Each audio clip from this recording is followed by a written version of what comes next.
Cirque, A Living Nightmare by Darren Shawn. Chapter 13. There was another break after Mr. Crepsley and Madame Octa's act. I tried getting Steve to tell me more about who the man was, but his lips were sealed. All he said was, "I have to think about this." Then he closed his eyes, lowered his head, and thought hard. They were selling more cool stuff during the break, beards like the bearded ladies, models of Hans' hands, and best of all, rubber spiders that looked like Madame Octa. I bought two, one for me and one for Annie. They weren't as good as the real thing, but they'd have to do. They were also selling candy webs. I bought 6 of those and used up the last of my money, and ate 2 while waiting for the next freak to come out. They tasted like cotton candy. I sucked the second one over my lips and licked at it the same way Mr. Crepsley had.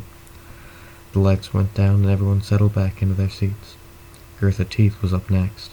She was a big woman with thick legs, thick arms, a thick neck, and a thick head. "Ladies and gentlemen, I am Gertha Teeth," she said. She sounded strict.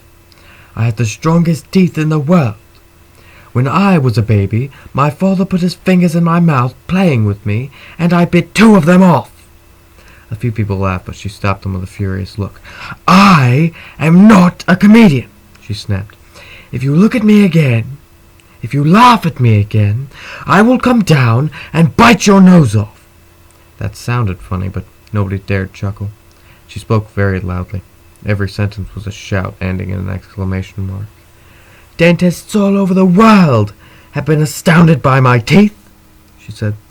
"I have been examined in every major dental center, but nobody has been able to figure out why they are so tough.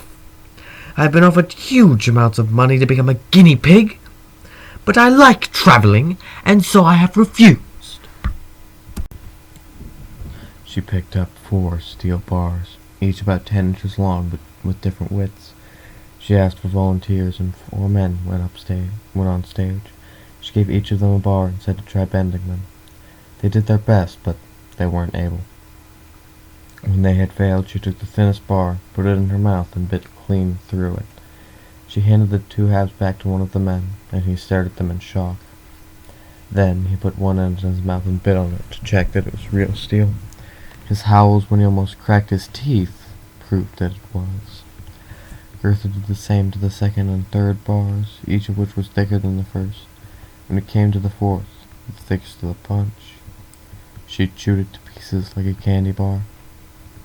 Next, 2 of the blue-hooded assistants brought out a large radiator and she bit holes in it. They then gave her a bike and she gnashed it up into a little ball, tires and all. I don't think there was anything in the world Gertha Teeth couldn't chew her way through if she set her mind to it. She called more volunteers up on stage. She gave one a sledgehammer and a large chisel, one a hammer and a smaller chisel, and the other an electric saw. She lay flat on her back and put a large chisel in her mouth. She nodded the first visitor to swing the sledgehammer at the chisel. The man raised the sledgehammer high above his head and brought it down. I thought he was going to smash her face open, and so did lots of others, judging by the gasps and people covering their eyes with their hands. But Gertha was no fool. She swung out of the way, and the sledgehammer slammed into the floor. She sat up and spat the chisel out of her mouth. "Ha!" she snorted. "How crazy do you think I am?" One of the blue hoods came out and took the sledgehammer from the man. "I only called you up to show the sledgehammer is real," she told him. "Now," she said to those of us in the audience, "watch." She lay back again and stuck the chisel in her mouth. The blue hood waited a moment, then raised the sledgehammer high and swung it down, faster and harder than the man had. It struck the top of the chisel, and there was a fierce noise. Gertha sat up. I expected to see teeth falling out of her mouth, but when she opened it and removed the chisel, there wasn't so much as a crack to be seen. She laughed and said, "Ha! You thought I had bitten off more than I could chew." She let the second volunteer go to work, the one with the smaller hammer and chisel. She warned him to be careful of her gums, then let him position the chisel in her teeth and whack away at it. He nearly hammered his arm off, but he wasn't able to harm her teeth. The third volunteer tried sawing them off with the electric saw. He ran the saw from one side of her mouth to the other, and sparks were flying everywhere. But when he put it down and the dust cleared, Gertha's teeth were as white, gleaming, and solid as ever. The twisting twins, Sive and Circe, came on after her. They were identical twins and also contortionists like Alexander Ribs. Their act involved twisting their bodies around each other so they looked like one person with two fronts instead of a back, or two backs, two upper bodies, and no legs. They were skillful, and it was pretty interesting, but dull compared to the rest of the performers. When Sive and Circe were finished, Mr. Tall came out and thanked us for coming. I thought the freaks would come out again and line up in a row, but they didn't. Instead, Mr. Tall said we could buy more stuff at the back of the hall on our way out. He asked us to mention the show to our friends, and then he thanked us again for coming and said that the show was over. I was a bit disappointed that it had ended so weakly, but it was late, and I suppose the freaks were tired. I got to my feet, picked up some of the stuff that I'd bought, and turned to say goodbye to Steve. He was looking behind me, up at the balcony, his eyes wide.